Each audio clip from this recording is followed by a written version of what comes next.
안녕하십니까. 행복한 목요일입니다. 지난번도 평안하셨죠? 오늘도 새날을 주신 하나님께 감사하고 특별히 아침 저녁으로 많이 쌀쌀해졌는데 건강 유의하면서 오늘도 우리에게 주신 삶을 행복하게 또 기쁨으로 채워갈 수 있기를 바랍니다. 오늘은 창세기 15장의 말씀을 통해서 하나님의 약속은 반드시 이루어집니다 라는 주제로 함께 은혜를 나누겠습니다. 아브라함이 하나님의 부르심을 받아서 살고 있던 하란을 떠나서 세겜에 도착했을 때 그의 나이가 75세였죠. 처음 갈대아 우르에서 떠나서 하란으로 이동했을 때 하나님께서 복을 많이 주셔서 큰 부를 쌓았습니다. 그러나 하나님의 부르심을 따라서 연고지가 하나도 없는 가나안 땅으로 가족들과 이동을 합니다. 나름대로 정착을 했고 부를 쌓았는데 그거 다 떨궈버리고서 다시 출발한다는 게 쉽지 않았겠죠. 그럼에도 불구하고 하나님이 부르셨을 때 그런 미련 없이 그곳을 떠나서 적과 꿀이 흐르는 가나안 땅으로 이동을 합니다. 세겜에 도착했을 때 하나님은 그에게 자녀에 대한 약속, 또 가나안 땅의 소유에 대한 약속을 해 주시죠. 근데 가나안 땅에 도착해서 정착한 지 한 20여 년이 지나가고 있었는데 막상 이렇게 자기 삶을 돌아보니까 제대로 된 땅도 가진 것 없고 심지어 자녀도 한 사람도 없었죠.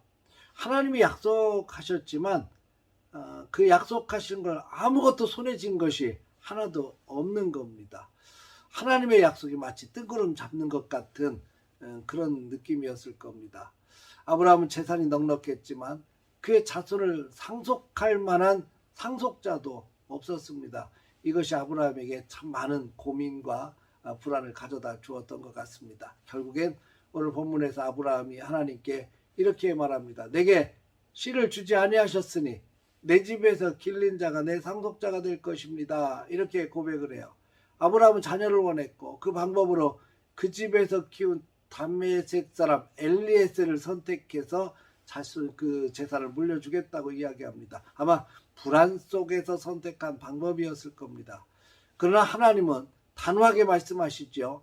아브라함의 몸에서 태어난 자가 그의 자녀가 될 것이라 이렇게 선포합니다. 그리고 하늘의 별을 이렇게 이끌고 나가서 하늘의 별을 보여주시면서 너희 자손이 이와 같을 것이라 이렇게 약속을 다시 한번 해 주십니다. 그리고 가나안 땅의 소유를 또 한번 약속해 주시죠. 하나님의 약속은 아브라함에게 지속적으로 끊임없이 믿음을 요구하고 있는 것을 보게 됩니다. 이런 거죠. 나를 신뢰하고 따라올 수 없겠니? 이렇게 말씀하시는 것 같아요. 그러니까 철저하게 내가 약속하지 않았느냐, 내가 주겠다고 약속하지 않았느냐, 그러니까 걱정하지 말고 나를 따라와. 마치 회당장 야이로가 예수님과 함께 가다가 야이로의 딸이 죽었다는 이야기를 듣고 절망적인 상황이었을 때 예수님께서 그 절망하고 있는 야이로를 향해서 두려워할 말고 믿기만 하라 이렇게 말씀하신 것과 같은 이치인 것 같아요. 나를 신뢰하고 따라올 수 있겠니? 가나안 땅의 소유에 대한 약속을 해주셨지만 그는 여전히 그 땅의 당 가운데서 이방인으로 살고 있었습니다. 제대로 정착하여 살기 어려운 그런 처지였다는 이야기죠. 하나님이 약속, 자녀에 대한 약속을 하셨지만 아브라함에게는 아무런 자녀도 없었고 심지어 자신이 정한 상속자마저도 상속자가 아니라고 주님이 말씀하십니다. 그의 몸을 통해서 태어날 자식에 대한 이야기를 하셔요.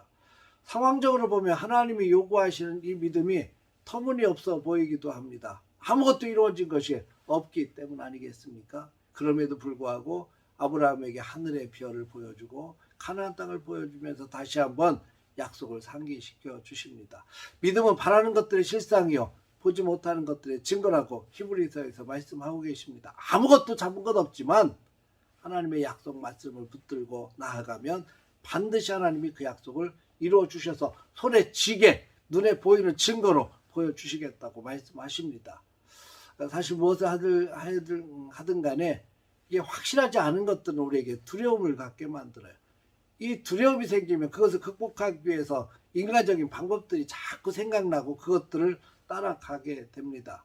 아마 아브라함이 상속자를 엘리에셀로 이렇게 삼은 것처럼 말이죠. 그런 불안한 상황 속에서 불안한 선택을 하게 돼요. 그러나 두려움과 불확실성에 있는 아브라함을 찾아오셔서 다시 한번 확신을 주시고 믿음을 가지고 나를 따라오라 이렇게 말씀하시는 것처럼 우리도 마찬가지인 것 같아요. 우리도 살아가면서 뭔가 불안해지고 확실한 것이 잡히지 않으면 자꾸 믿음이 아닌 세상적인 방법을 찾아낼 때 주님은 우리를 찾아오실 겁니다. 아브라함을 위로하시고 소망으로 다시 한번 약속해 주시는 것처럼 우리도 찾아오셔서 우리를 붙들어 주시고 믿음으로 살 수 있도록 우리의 불안감을 떨궈버리고 오직 주님만을 바라볼 수 있도록 확신을 주시고 인도해 주실 것을 믿습니다.